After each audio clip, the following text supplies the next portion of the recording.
The evenings usually found Sam Twyford at a defunct filling station he'd converted into a shop. On this particular evening, a certain wooziness came upon him. His temples pounded a bit while his elbows stiffened and slid about the circus cannon he worked on until his emotions became overwhelmed with the feeling that he was to do something. What that something was, though, was unclear.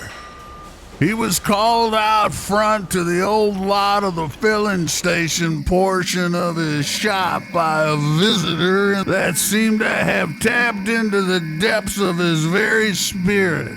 Sam Twyford felt as if he was auditioning or being tested somehow.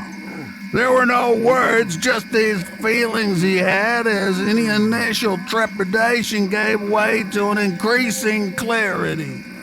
He then heard the name Elaine Fife whispered to him. This was a name he recognized as it was the very name of his good neighbor next door. It grew clearer yet that the two of them were chosen for some reason by some unknown consciousness. Somehow, it was all coming together.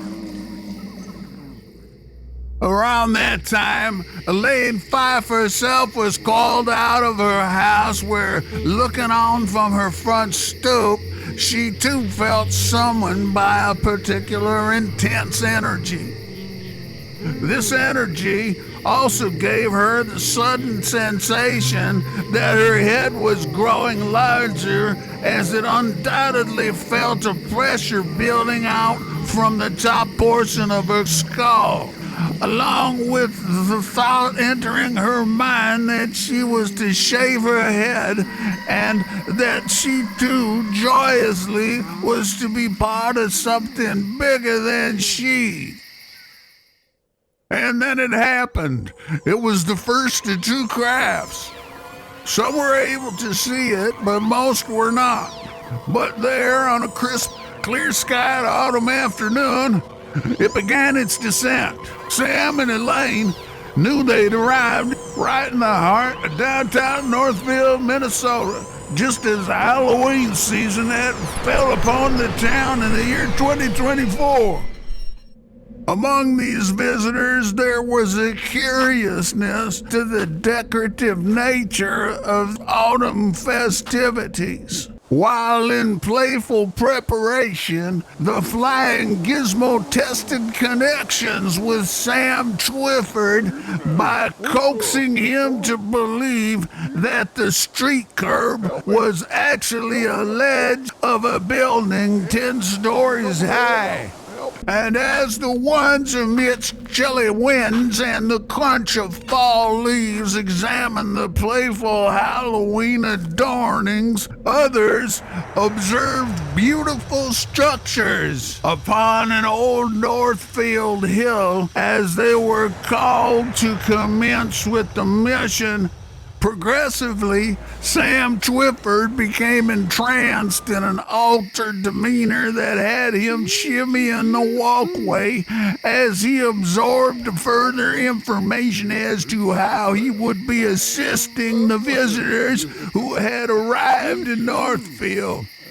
Aided by the face-switching Gizmo pilot and the flat dimension-challenged Walker, Twyford was to lock minds with his neighbor Elaine Fife about how to unleash and distribute grand things that Northfield possessed, things intended as offerings to the whole planet and perhaps far beyond. The face-switching Gizmo pilot was quite enthused thus far as to how the seeds of the mission were being planted. Sam Twyford, with the final elastic shimmy, gained pure clarity, knowing exactly now what was next to come. As the observers probed and examined other fine parts of the city, it was Elaine Fife's turn as her dance resembled a kind of put the cigarette out twist. while she adjusted to the extra weight, I suppose, of her freshly shaven new head size.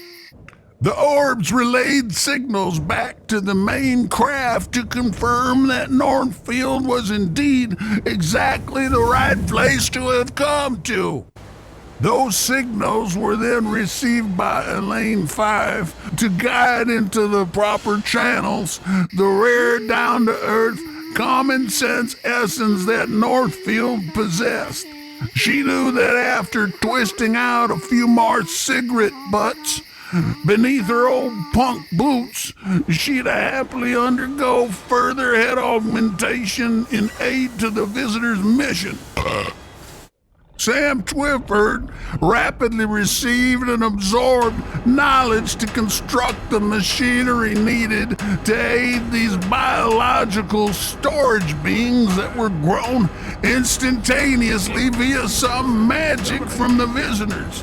These quickly developed blobs of cartilage, blood, and metal bits were to behave kind of like hard drives that would store and preserve the great, loving, pure nature of those who resided in Northfield.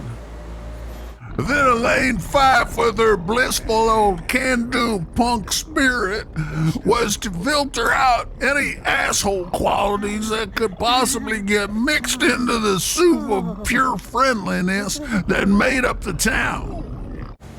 Thus, Sam Twyford was guided with a procedure to fuse an enhanced receiver to the side of Elaine's right skull for the purpose of communicating with and assisting the smoking, swivel-headed entity called a metallic Dempsey. The Dempsey was like a blank disposition sifter. They sometimes referred to it as Mr. Paper. Via her head implant, Elaine 5 would teach the metallic Dempsey, or Mr. Paper if you'd like, to filter out and distinguish between uncouth intentions and good ones. One such small test was to meld with Jimmy Fettridge from the big city. Fettridge had a checkered past and was summoned to Elaine 5's place for this test. Then the metallic Dempsey did some sniffing to learn Fettridge's intentions, past and maybe present, in contrast to the intention of Elaine's sweet soul. It was very good that Elaine was picked by them for the qualities of her warm heart. But the melding with the metallic Dempsey caused tears at times that were summoned from the depths of her big spirit. Jimmy Fettridge was somewhat reformed, but all agreed he'd be a good subject to help the metallic Dempsey to tease out the differences, to ensure that the biological hard drives that would absorb the town's vital goodwill not be infected in any way with remnants of such things as the asshole virus. To be sure, this put a strain on Fettridge as well, but afterwards, Fettridge was a changed man. So these wonderful biological storage devices, as a means to absorb and store goodwill and a cooperative, respectful spirit of wellness and normality from each good place on the visitor's itinerary, of which Northfield was one, were to then take and distribute the contents they absorbed to hence upload it around the world to the corrupted minds of those in areas plagued by hateful insanity brought on by dogmas that cultivated madness and a tendency towards robbing, killing, and raping the innocent for the sake of keeping their barbaric power game of pure corruption and greed going. Northfield's The Defeat of Jesse James days was a great opportunity to see the biological storage devices in action. downloading the beautiful, joyful spirit of the town from the friendly, open-minded, common-sense folk there. That night, as the warm-hearted, valuable spirit of the town was absorbed and stored, the metallic Dempsey, Mr. Paper, the face-switching Gizmo pilot, and the rest of the crew marveled at the peaceful nature of the city's beautiful downtown Main Street. The next day, the visitors prepared for their departure. The mission was deemed a complete success. Before they departed to the next place on their itinerary for the mining of kindness, one of the propulsion scouts took some last looks around at the magical Northfield. Uncertain by the sheer multitude of places on the long itinerary ahead that needed help if she'd ever see Northfield again. In fact, before liftoff, they all took a thorough look around, but not before they profusely thanked those in the town that were involved in the mission, which was essentially only the few that ever knew they'd visited in the first place.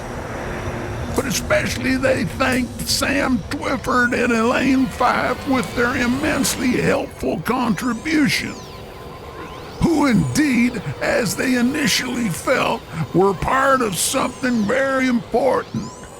Something maybe even that could save the world.